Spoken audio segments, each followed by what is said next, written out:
전 국민들이 다 듣도록 해주세요. 그리고 KBS, MBC도 이 방송을 떠서 공정방송을 해주기 바랍니다. 예. 자, 그 다음 얘기로 좀 넘어가겠습니다. 선관위에서는 전자개표기 혹은 투표지 분류기가 온라인에 직접 연결이 되어 있지 않고 개표 결과를 직접 온라인으로 전송할 수 없고 수작업으로 해서 따로 별도로 선관위 전산망을 통해서 전송하기 때문에 해킹이 원천적으로 불가능하다 이런 주장이에요. 그래서 그거 관련해서 우리 신 대표님 먼저. 네, 예. 네.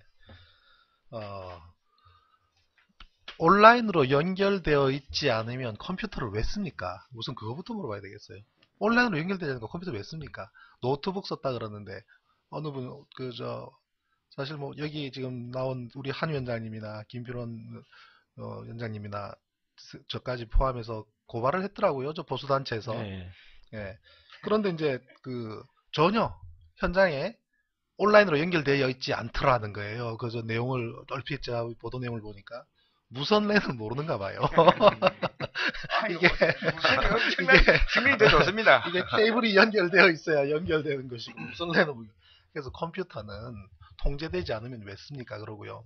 그리고 아까 말씀드린 것이피 세알이 카운트하기 위한 용도라면 그 복잡한 기계 왜 비싸게 주고 삽니까? 은행에서 쓰는 카운트하는 거 쓰면 되죠. 그렇지 않습니까? 그래서 그건 말이 안 되고요. 그리고 해킹에 문제가 없다. 우리 그 사이트에 뉴욕 코리안이라는 분이 있는데 그분이 과거 해커슬레이와는 한때 유명한 해커 그룹들과 함께 일을 했던 분이 미국에서 보안 관련 일을 합니다. 그분 얘기를 들어보면 해킹이 되지 않는다라고 말하는 것 자체가 참 오만한 얘기라는 거예요. 심지어 상당히 뛰어난 보안 기술을 가지고 있는 그런 전산 조직이라 하더라도 그 사람들마저도 해킹을 당하고 있는지조차 전혀 모르는 사이에 해킹을 되는 경우도 많고, 근데 이 해킹이라는 것이 반드시 범죄 집단이 선량한 집단의 시스템을 침해해서 들어와서 하는 것이 해킹이 아니라 한 사람, 단 한 사람의 기술 인력도 할 수 있는 것, 즉 정상적으로 가동하게 해야 되는데 그것을 정상적인 목적 아닌 이용으로 쓰는 것은 포괄적으로 전부 다 해킹이 되는 것입니다. 그래서 이것을 과감하게 해킹은 전혀 없다라고 말하는 그 자체만으로도 이거는 사실이 아님을 고백하는 얘기나 마찬가지인 것입니다. 그리고 그 과거의 해킹에 의한 근거 자료, 그걸 제가 이거 폭로하겠습니다. 한번 보여드리겠습니다. 이것이 과거의 해킹 자료가 법원에서 밝혀진 홈표와 무효표가 전자기표기 조작 또는 해킹이 아니면 나올 수가 없습니다. 그 자료를 제가 여기서 오늘 폭로하겠습니다. 이 앞에 맨 앞장은 제가 이제 집계를 모아놓은 집계표입니다. 이렇게 집계표고요. 여기 보시면 7개 선거관리위원회, 그 당시 80개 선관위가 투표지 재검을 했습니다. 2003년 1월 27일 한나라당의 당선 소송으로. 그때 80개를 중앙선관위를 찾아가서 공개를 해달라 했습니다. 왜냐, 이걸 공개를 해야만이 개표기가 정확한지, 진짜 홈표 무효표가 없었는지, 홈표 무효표가 없어야 개표기를 사용할 수 있습니다. 그런데 중앙선관위는 수백 장, 7개 선관위를 자료를 입수했는데 7개 선관위에서 301명의 홈표가 나오고 102명의 무효표가 나왔습니다. 설 수 없는 기계가 그 당시 증명이 됐는데, 이것을 모든 국민들 갖다가 은폐를 시켰는데 어떻게 했냐, 보도자료를 허위로 보냈습니다. 아주 정확한 기기라고. 제가 보도자료도 이거 가지고 있습니다. 이거 보여드릴게요. 이거는 법원에서 결정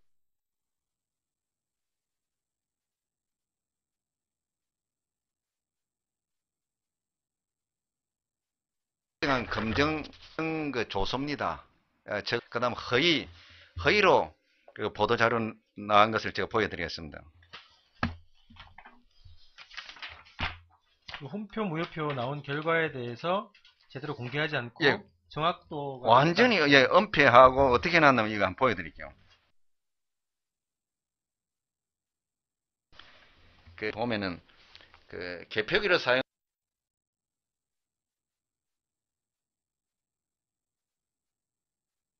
불리한 투표지는 홈표가 없었음이 입증됨에 따라 그동안 개표기에 대한 사람이 일부 작설에 대한 의구심을 깨끗이 해소시키는 계기가 되었습니다.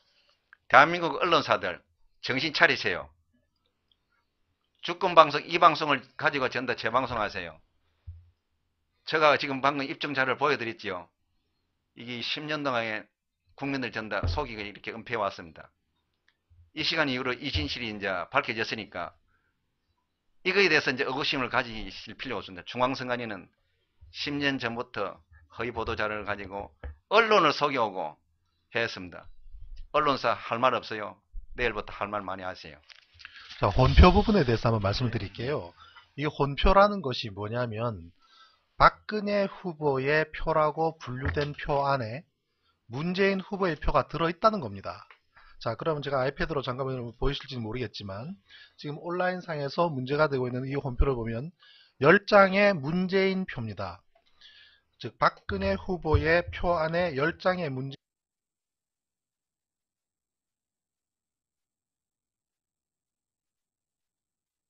표가 지금 발견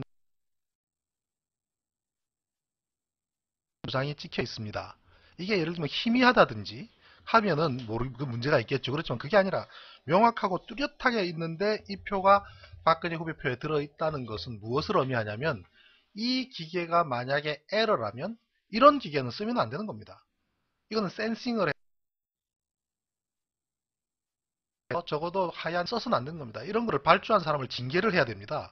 그런데 이런 혼표가 나온다는 것은 어떤 의미를 갖느냐면은 이러한 혼표가 에러인 것처럼 할 수밖에 없는 메커니즘이 존재한다는 거죠.